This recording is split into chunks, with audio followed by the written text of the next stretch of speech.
सरगुजा जिले के स्कूलों में विद्युतीकरण के नाम पर किए गए एक घोटाला मामले में कोतवाली पुलिस ने 5 लोगों पर केस दर्ज कर लिया।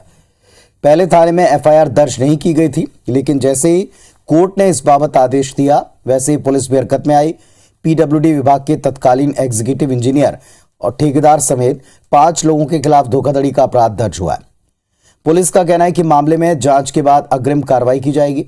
दरअसल आरटीआई कार्यकर्ता दिनेश सोनी ने इस मामले का खुलासा किया था कि साल 2011-12 और 12-13 में जिले के प्राथमिक और माध्यमिक स्कूलों में विद्युतीकरण के नाम पर तकरीबन 3 करोड़ रुपए आवंटित हुए। स्कूलों में बिजली का कार्य होना था, लेकिन तत्कालीन अफसरों ने ठेकेदारों ने बिना काम के ही भुगतान कर लिया। इस मामले को लेकर आरटीआई कार्यकर्ता ने कई जगह शिकायत की, लेकिन कोई एक्शन नहीं हुआ।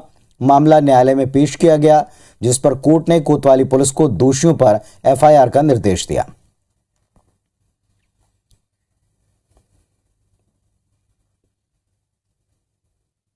प्रार्थी द्वारा न्यायालय में शिकायत दर्ज की गई थी कि वर्ष 2012-13 में प्राथमिक एवं माध्यमिक स्कूल में विद्युतीकरण का कार्य होना था वह नहीं हुआ है, जिसमें भारी अनियमितता पाई गई है। उस आधार पर माननीय न्यायालय के द्वारा इसमें एफआईआर पंजीबद्ध करने हेतु निर्देशित किया गया था। और इस वक्त अभिषेक हमारे सहयोगी हमारे साथ में जुड़ रहे हैं, हम सीधे उनका रुख करते हैं। अभिषेक, इस मामले में पहले ही काफी देर हुई है, आखिर कोर्ट के आदेश के बाद फिर मजबूरन एफआईआर करनी पड़ी है, आगे एक्शन इसमें होगा?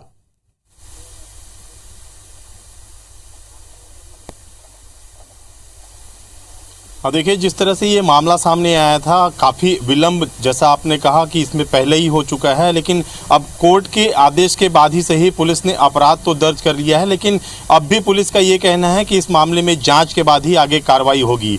सबसे बड़ा सवाल ये है कि ये जो मामला है वो 2011-12 और 12-13 का है। तब जो निर्वाचन आयोग ने एक निर्देश दिया था कि जो भी मतदान केंद्र बनाए जाएंगे वहाँ पर विद्युतीकरण की जो कार्य है वो होने चाहिए। ऐसे में यही संभावना है कि इसी के कारण जो आदेश जारी किया गया था, और सरगुजा जिले के करीब 1005 स्कूल थे, जिनमें करीब 30,000 की मद से 3 करोड़ रुपए आवंटित किया गया था। और जो तत्कालीन अधिकारी एचएल शर्मा बताए जा रहे हैं वो कार्यपालन अभियंता के रूप में पदस्थ थे, और उन पर ये आरोप लगा है कि उन्होंने ठेकेदार के साथ मिलकर जो कागजों पे काम करा लिया और जो भुगतान है वो पूरा का पूरा कर दिया। ऐसे में जो आरटीआई से निकले दस्तावेज के बाद इस मामले की जानकारी सार्वजनिक हुई, और सबसे पहले जो आरटीआई कार्यकर्ता है उन्होंने इसकी शिकायत विभाग से की थी, प्रशासन से की, और पुलिस से भी एफआईआर दर्ज करने की मांग की थी, लेकिन इस पूरे मामले में कोई भी कार्रवाई नहीं हुई। यही कारण है कि जो आरटीआई कार्यकर्ता हैं उन्होंने न्यायालय की शरण ली, और न्यायालय की तरफ से एक आदेश जारी हुआ,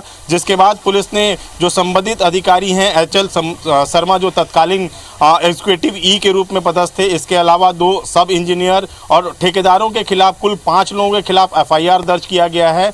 धोखाधड़ी और अन्य धाराओं के तहत यह अपराध दर्ज किया गया है, और पुलिस का कहना है कि इस पूरे मामले में विवेचना की जाएगी। उसके बाद किस तरह की कार्रवाई होती है ये देखने वाली बात होगी। लेकिन जिस तरह से स्कूलों में विद्युतीकरण के नाम पर एक फर्जीवाड़ा सामने आया था, उस पर अब कार्रवाई होती दिख रही है।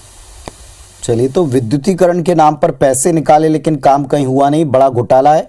लेकिन अब इसमें सही जांच और वक्त के ऊपर कार्रवाई, क्योंकि वैसे ही काफी देर हुई है, ये अपेक्षित है। बहुत शुक्रिया आपका इस जानकारी के लिए।